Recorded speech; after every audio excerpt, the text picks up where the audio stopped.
ये उस समय की बात है जब उत्तराखंड में हर जगह लैंडस्लाइड्स हो रही थी, दराली में क्लाउड बर्स्ट हुआ था और देहरादून में डिजास्टर हो रहे थे।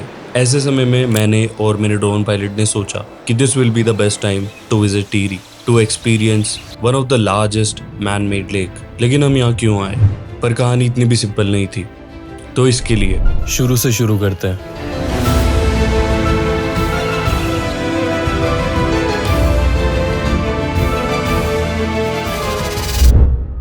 कुछ गलतियां, जैसे पैराग्लाइडिंग नहीं हो पाई क्योंकि क्लाइमेट शिफ्ट हो रहा था। मैं अपने कैमरे का SD कार्ड भूल गया। बट ये प्रॉब्लम और कुछ गलतियां एक नए एडवेंचर के साथ आती हैं। Sometime the best adventures come from the worst planning. और क्या था? और मैं इसके बारे में जितनी बात करूं उतनी कम पड़ेगी। ये है टिहरी लेक। अब यहाँ एक छोटा सा करेक्शन, इसे अक्सर Asia's largest man made lake कहा जाता है और वॉल्यूम के हिसाब से ये बात सही हो सकती है। इसका original reservoir volume 3540 million cubic metre है और इंडिया में भी सबसे बड़ा आर्टिफिशियल लेक गोविंदवाला पंत सागर है जो यूपी और MP के बॉर्डर पर है। पर फिर भी टिहरी लेक का सिग्निफिकेंस बिल्कुल अलग है। ये बना है इंडिया के सबसे ऊंचे डैम से, जो कि 260.5 मीटर ऊंचा टिहरी डैम है। ये डैम भागीरथी रिवर पर बना है, जो कि एक मल्टीपर्पज रॉक और अर्थ फिल एम्बार्कमेंट डैम है। बट ये सिर्फ एक लेक नहीं है, ये एक पूरी सबमर्ज सिविलाइजेशन है।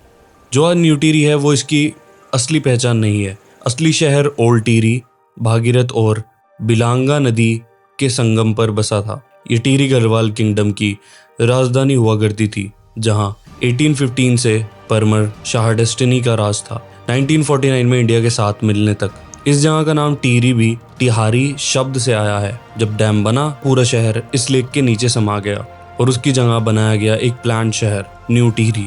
जियोग्राफिकली टिहरी गढ़वाल मिड हिमालय के साउथ स्लोप में बसा है, जिसके नॉर्थ में उत्तरकाशी, साउथ में पौरी गढ़वाल और वेस्ट में देहरादून है।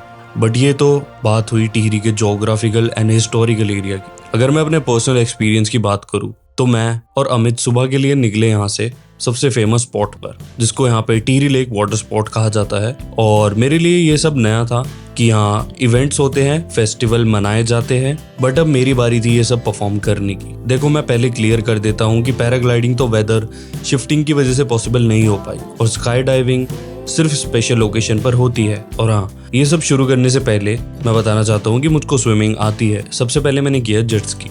इसमें मेरे साथ एक इंस्ट्रक्टर थे जो गाइड कर रहे थे। उसके बाद मैंने सेल्फ ड्राइविंग भी की और ये बहुत ही एक अलग एक्सपीरियंस है जब आप एक मैन मेड आर्टिफिशियल लेक पे ये सब कर रहे हो। फिर after choosing the perfect time I tried parasailing, जिसमें मैं पतंग बन के उड़ने वाला था।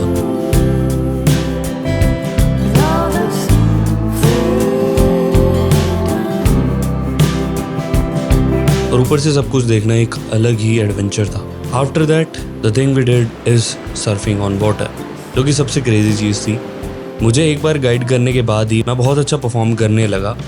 आई फील्ड सम प्रोफेशनल कि मैं बहुत एक प्रोफेशनल हूँ। But after this I slipped again and again.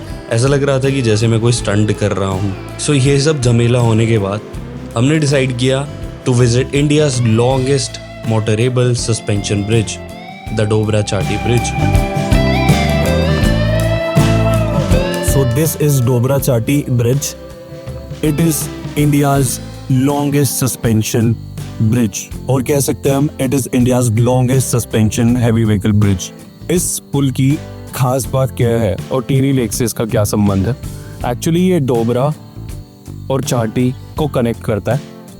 रात ज़्यादा हो चुकी थी तो हमने डिसाइड किया कि हम चलेंगे अपने एक नॉन पर्सन के पास, जिनकी टिहरी लेक के पास प्रॉपर्टी है। ये कोई एक्सपेंसिव लग्जरी होटल नहीं, बल्कि एक authentic tent type based guest house था।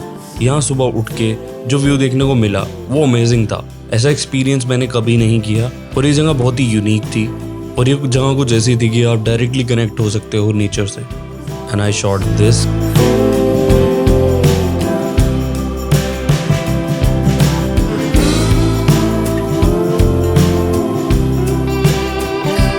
The same guy Pawan ji ने हमें अपनी स्पीड बोट यूज़ करने को दी ताकि हम लेक को एक्सप्लोर कर सकें और साथ ही वो कॉटेजेस भी जो लेक के बीच में हैं तो हम निकल पड़े। स्टार्टिंग में I was nervous and scared कि ये बोट पलट गई तो क्या होगा। मैं बहुत ओवरथिंक करने लगा एंड फिर मैंने सोचा कि लेट्स डू इट। फिर आई बारी जब बोट बहुत वोबल करने लगी तो मेरे मन में डर बैठ गया और मुझे लगा अब शॉट्स भी अच्छे नहीं आएंगे। उसी चीज में मेरी हेल्प की IZI Go X Pro foldable gimbal ने। ये एक 3 एक्सिस स्टेबलाइजेशन के साथ, और देखो बिल्ड इन एक्सटेंशन रॉड भी है इसमें। यह लेक के बीच में जहां बोट हिल रही है, ये स्टेबिलिटी का परफेक्ट टेस्ट है। इसमें 6 अलग मोड्स हैं, follow, pan follow, lock, POV, sports और इंसेप्शन मोड। और सबसे best feature AI face tracking. Even if I move around, camera मुझे फॉलो करेगा। इसमें 10 घंटे की बैटरी लाइफ, सेटिंग के लिए OLED डिस्प्ले, और ये एक्सटेंसिव रोड परफेक्ट है ग्रुप शॉट के लिए, ये जब तुम्हें हाइट चाहिए। प्राइस की बात करें, सिर्फ 7,499 में प्रोफेशनल लेवल स्टेबलाइजेशन आपको मिलेगी, जिसमें कि बहुत सारे फीचर्स आपको मिलेंगे।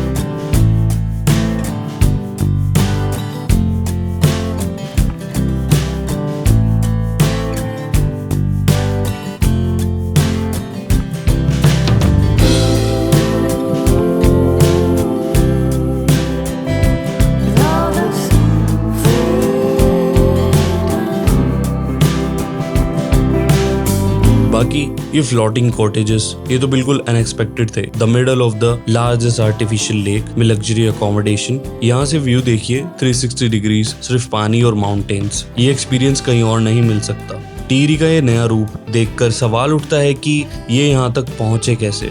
हिस्टोरिकली देखे तो टिहरी की इकोनॉमी बहुत फ्रेजाइल थी। एग्रीकल्चर पर बेस्ड यहाँ के माउंटेन्स टेरेन कल्टीवेशन को रिस्ट्रिक्ट करते हैं, जिसकी वजह से खेती कम है। इसलिए यहाँ एक मनी ऑर्डर इकोनॉमी चलती थी, जहाँ लोग काम के लिए बाहर जाते और घर पैसे भेजते थे।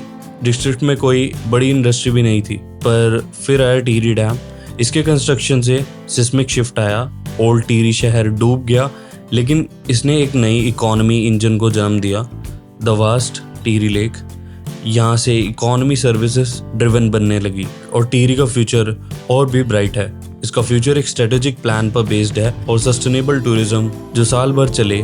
और हाल ही में सितंबर 2025 में इंडिया और एशियन डेवलपमेंट बैंक ADB ने 126.4 मिलियन का लोन साइन किया है टिहरी लेक रीजन को ट्रांसफॉर्म करने के लिए। इस इन्वेस्टमेंट से यहाँ क्लाइमेट रेजिलेंस इंफ्रास्ट्रक्चर बनेगा, लोकल बिजनेसेस को सपोर्ट मिलेगा और वुमेन लेड एंटरप्राइजेस के लिए ग्रैंड प्रोग्राम्स भी शुरू होंगे। प्लान है टिहरी को एक ऑल वेदर डेस्टिनेशन बनाना। टिहरी सिर्फ एक वीकेंड डेस्टिनेशन या एडवेंचर हब नहीं है, ये एक कहानी है विकास और स्थापना की। ये उस पुराने शहर की यादों का समुंदर है जो अब भी इसी गहराइयों में सांस लेता है। यहाँ अगर आप सिर्फ पानी और पहाड़ नहीं देखते, आप हिस्ट्री और फ्यूचर को एक साथ देखते हैं। एक ऐसी जगह जहाँ गलतियों से शुरू हुआ सफर एक अनफॉरगेटेबल एडवेंचर बन गया। So this is Tehri.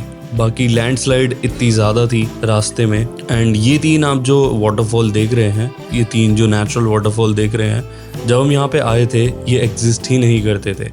अब ये 3 वाटरफॉल एग्जिस्ट करते हैं जो कि लैंडस्लाइड के थ्रू ही बने हैं, वो भी एक नेचुरल वाटरफॉल बन चुके थे। So thank you and bye bye.